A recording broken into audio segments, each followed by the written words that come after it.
네, 하루간 경제 뉴스를 종합하는 시간 경제운입니다.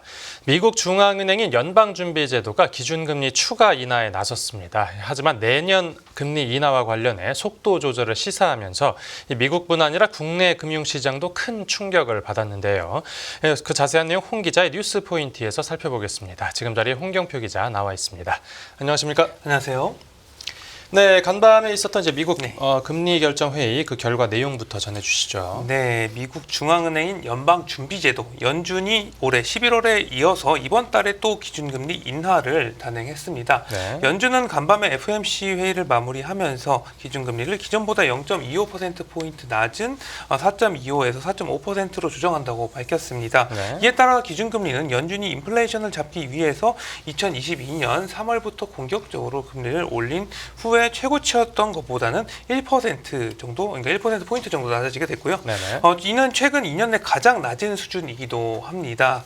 연준은 이제 올해 9월 0.5%포인트 기준금리를 낮추는 B컷을 단행을 했고요. 11월에도 기준금리를 0.25% 내린 바 있습니다. 그러니까 금리 인하로 가는 통화정책 전환을 이어가는 모습이라고 할 수가 있겠고요. 네, 그러니까 올해까지는 이제 꾸준히 잘 그래도 9월부터 내려왔는데, 그렇죠. 근데 문제가 된 게 그 얼마 전에 경제원에서 다루기도 했었는데 연준이 내년 금리 인하 횟수를 기존의 시장이 예상했던 것보다 더 줄일 거라는 겁니다. 맞습니다. 연준은 이 경제 전망 예측을 통해서 내년 말 기준금리를 기존의 9월 전망치인 3.4%보다 0.5%포인트 높은 3.9%로 제시를 했어요. 네. 그러니까 이게 의미가 연준이 0.25%씩 금리 인하를 할 경우에 9월에는 내년에 한 4차례 금리 인하가 예상이 됐었는데 지금은 2차례로 횟수가 줄어들 것으로 예상이 되는 것이라고 볼 수가 있겠고요. 연준은 2026년 말에 기준금리의 경우에 3.4%로 9월 2.9%보다 이제 높였고요. 2027년 말 같은 경우도 3.1%로 9월 2.9%보다 상향해서 전부 다 앞으로 금리를 기존보다 더 덜 낮출 것을 예고했습니다. 또 FOMC 참가자들의 금리 전망치를 담은 점도표 같은 경우는 내년 총 50bp의 추가 인하를 시사했으니까 25bp씩 내린다면 2번 인하가 있을 것이라는 의미로 볼 수가 있겠습니다. 이게 석 달 전에는 내 4회였는데 이게 절반으로 줄어든 것이라고 볼 수가 있겠고요. 이 점도표에서 또한 19명 그러니까 FOMC 위원 중에 10명이 내년 금리를 3.75%에서 4% 수준으로 전망을 했는데 4명이 또 4% 이상으로도 전망을 했고 5명 정도는 3.5% 이하로 전망하는 모습이었고요. 네, 근데 이렇게 연준이 한 3개월 만에 금리 인하에 대해서 좀 신중한 입장으로 돌아선 이유가 있습니까? 워낙 요즘에 이제 미국 경제가 좀 달아오르고 좋게 보이는데 이때 금리를 낮추면 약간 부작용이 생길 수 있다 이렇게 본 것입니다. 연준은 경제 전망 예측에서 내년 경제 성장률을 9월에 2%에서 2.1%로 소폭 상향을 했습니다. 인플레이션의 경우에 내년 말 기준으로 2.5%로 전망을 했는데 이게 9월 2.1%보다 상당히 높아진 것으로 볼 수가 있겠습니다. 그리고 실업률 지표를 보면은 9월 회의 때보다 0.1%포인트 높은 4.3%로 전망을 했는데 그러니까 이 경제 성장률이 높아지고 실업률은 낮아지고 인플레이션 전망은 높아진다. 그러니까 경기가 좀 달아오르고 있다 이렇게 보고 있는 것 같은데 여기서 금리를 더 빨리 내리기는 상당히 부담스럽다는 입장으로 보입니다.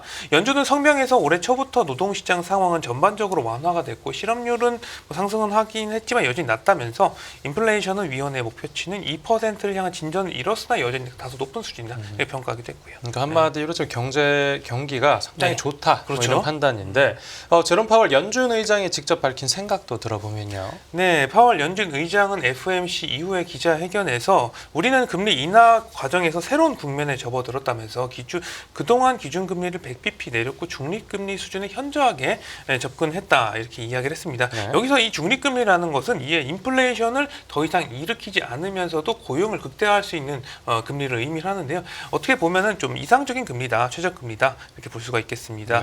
연준 안팎에서는 그동안 이 최저금리, 그 중립금리 수준이 과거보다 이제 올랐다 이런 주장이 꾸준하게 제기가 됐었는데 이 수준에 거의 접근을 했다고 약간 이게 언급되니까 이 중립금리까지 남은 인하폭이 줄어들기 때문에 금리를 많이 내릴 필요가 없다는 뜻으로 좀 해석이 될 수 있겠고요. 그리고 구체적으로 파월이 이 속도 조절, 금리 인하 속도 조절에 대한 언급도 했어요. 오늘 발표한 통화정책 방향 결정문에 금리 조정의 폭과 시기라는 표현을 통해서 금리 추가 조정 속도를 늦추는 게 적절한 시점에 도달해 도달했거나 아니면 그 부근에 도달했다는 신호를 보냈다. 뭐 이런 게 강조를 했는데 네. 그러니까 이 연준 같은 경우는 이 통화 정책 방향 언급을 할 때 당분간 금리 동결임을 시사를 할 때 폭과 시기라는 표현을 좀 사용하는 경향이 있었는데 이 표현이 나온 걸 봐서 앞으로 좀 동결할 가능성도 있다. 또 이렇게 보는 것이죠. 네, 지금 미국 월가에서는 뭐 그전부터 연준 통화 정책 네. 기조가 바뀔 거라고 예고한 바 있었죠. 맞습니다. 미국의 주요 투자 은행들은 FOMC 결과가 나오고 나서 일제히 매파적, 통화 긴축적이다 이렇게 평가를 했습니다. 네. 뱅크 오브 아메리카는 이제 점도표상 큰 이견 없이 2회 인하의 인하로 이견이 모아졌다는 사실 눈여겨볼 수가 있다. 이 파월 의장이 기자회견에서 비둘기파적 그러니까 통화 완화적 여지를 일체 남기지 않았다면서 연준의 금리 인하 사이클 종료에 대한 문을 열었다. 뭐 이렇게 강조를 했습니다. 네. 그리고 향후에 노동시장이 더욱 견조하다고 하면은 추가 인하에 대한 정당성을 좀 찾기 어려울 것이다 이렇게 내다봤고요. 네. 그리고 골드만삭스는 연준이 물가 목표 달성이라는 본연의 의무에 집중을 한다고 하면은 결국엔 금리 인하 속도가 늦춰질 수 있음을 암시한다고 강조하기도 했습니다. 네, 또 증시 영향도 살펴보면 네. 이 주요 주가 지수들이 뭐 줄줄이 급락해서 네. 장을 마쳤습니다. 맞습니다. 뉴욕 증시 같은 경우는 간밤에 FOMC 종료 후에 이 금리 인하가 늦어질 수 있다는 소식에 일제 급락했습니다. 네네. 이 다우지수 같은 경우는 10거래일 연속 하락을 했는데 이는 1974년 10월 이후 최장기간 하락 기록이라고 볼 수가 있겠고요. S&P 500 지수도 2.95% 하락을 했고 나스닥도 3.56% 빠지면서 약세를 나타냈습니다. 네. 둘 다 S&P 지수와 이제 나스닥도 모두 올해 최대 낙폭 수준이다 이렇게 볼 수가 있겠고요. 대형 기술주 그룹 매그니피센트 세븐 전 종목이 하락한 가운데 그동안 파죽지세로 올랐던 테슬라 같은 경우도 8.28% 하락했습니다. 네네. 그리고 미국 채권도 보면은 이제 채권 가격이 급락하면서 이제 발작을 일으켰습니다. 그러니까 금리가 폭등한 것으로 볼 수가 있겠는데요.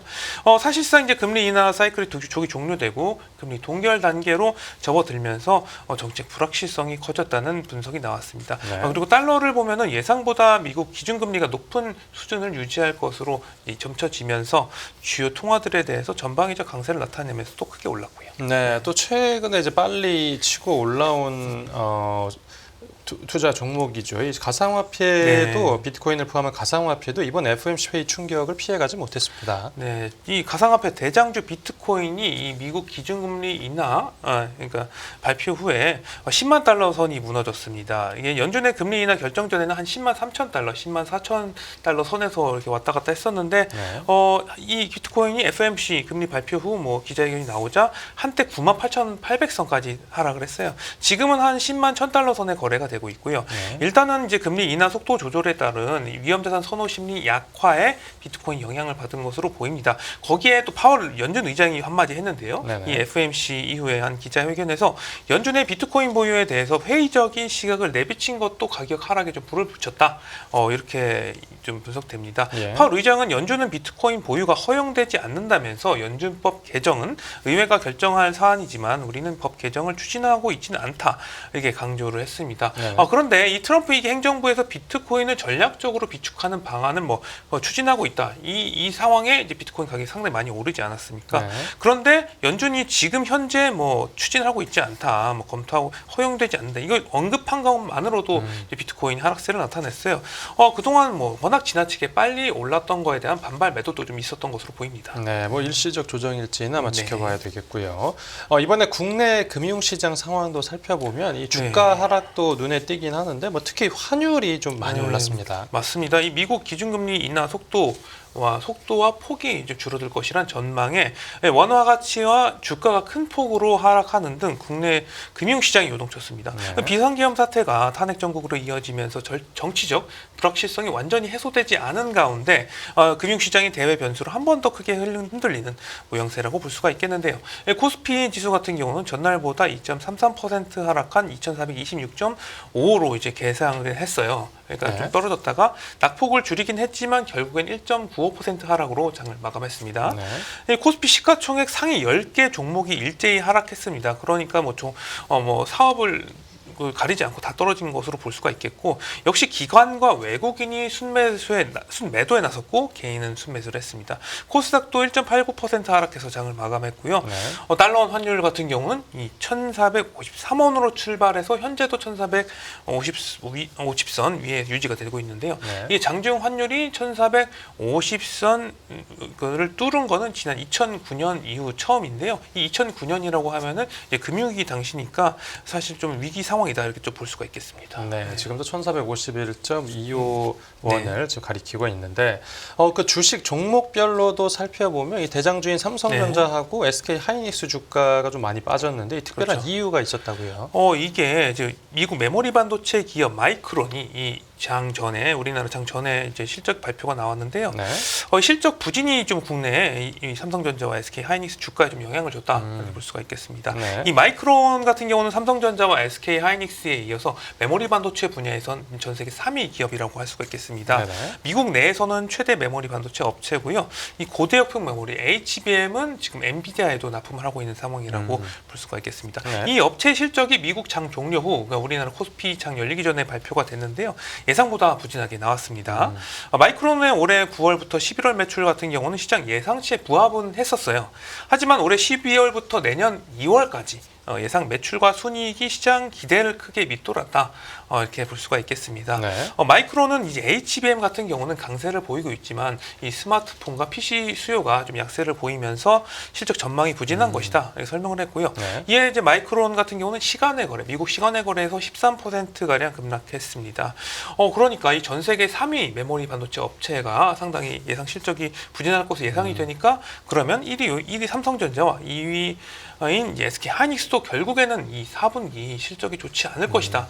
이런 우려가 커지면서 둘 다 주식시장에선 주가가 약세 나타냈고요. 네. 삼성전자는 3.28% 하락했고 SK 하이닉스도 4.63% 떨어지는 모습을 보였습니다. 네, 반도체 업황 전반에 대한 우려가 네. 커진 거군요. 그렇죠. 근데 또 특이한 점이 이제 이번 FOMC에 대해서 미국 국내 증권가 네. 생각하고 또 이제 미국 월가 생각이 조금 달랐습니다. 그렇습니다. 이 매파적 인하라고 이제 불리는 FMC가 2회 금리 인하 전망이 나왔는데 네. 전망을 했는데 이제 국내 증권사에서는 오히려 이보다 더 많은 내년에 총 3회 금리 인하를 이제 예상하는 곳이 많았습니다. 네. 그러니까 점도표에서는 연준이 2회 내린다고 전망을 했었는데 이게 전망이니까 이제 확정된 것은 아니기 때문에 앞으로 정치적 상황이라던가 시장 상황을 보고 나서 좀 바뀔 수도 있다는 것이죠. 네. 그러니까 우리나라 메리츠 증권은 연준이 내년에 3차례 금리를 내린다고 봤습니다. 메리츠 증권은 현재까지 바이든 행정부가 활용한 이제 확대 조정이 트럼프 2기에도 이어질 경우에 연준의 금리 인하 버퍼 같은 경우는 줄어들 수밖에 없는 이 경고성 점도표 상황이다 이렇게 진단을 했어요. 네. 그러면서도 내년 1분기 중에 트럼프 정책 포커스가 무리한 재정 실시로 연결되지 않으면 미국 경기가 연착륙하면서 연준의 금리 인하 여력이 오히려 더 커질 수도 있다. 이렇게 봤습니다. 네, 그리고요. 그리고 하나증권 같은 경우도 내년 연준의 금리 인하 폭으로 75bp를 전망을 했습니다. 한 번에 25bp씩 내린다고 하면은 3번을 낼 수가 있다는 것인데요. 네. 하나증권은 파월은 여전히 노동시장 냉각에 대한 우려 입장을 유지했고 통화 완화 쪽에 좀 가깝다 이렇게 봤습니다. 그리고 이번 경제 전망 같은 경우는 트럼프 관세 정책에 대한 불확실성을 초기에 좀 더 이번에 좀 많이 반영한 결과다 이렇게 볼 수 있다면서 관세 정책이 협상 카드 정도로 쓰이고 부가 정도가 1기 때보다 약하거나 금리 인하를 만약에 입시 중단 여파로 실업률 오름세가 지속된다면 언제든 또 인하가 재개될 수 있다 이렇게 전망하기도 했고. 네, 미국 경기 때문에 금리를 내리고 이제 내년에는 금리 인하 속도를 조절할 거란 관측이 나오는데 그렇죠. 그 경기 이제 회복세운 둔화세가 이제 또 변수라는 거군요. 맞습니다. 네, 알겠습니다. 오늘 뉴스 포인트는 여기서 정리하겠습니다. 잘 들었습니다. 감사합니다. 네, 단신 전해드리겠습니다. 소비자분쟁조정위원회가 티몬 위메프 여행 상품 피해 구제안을 발표했습니다. 티메프는 결제대금 전액을 돌려주고 판매사와 피지사는 최대 90%와 30%를 각각 환급하기로 했습니다. 집단 분쟁조정 신청인은 8천여 명으로 미환급 대금은 135억 원 규모입니다. 사업자가 조정안을 수락하면 조정이 성립되지만 거부 시 소송으로 해결해야 합니다. 소비자원은 추후 집단소송 지원 여부를 안내할 예정입니다. 네, 지금까지 뉴스 포인트였고 이어서 취재 파일이 계속됩니다.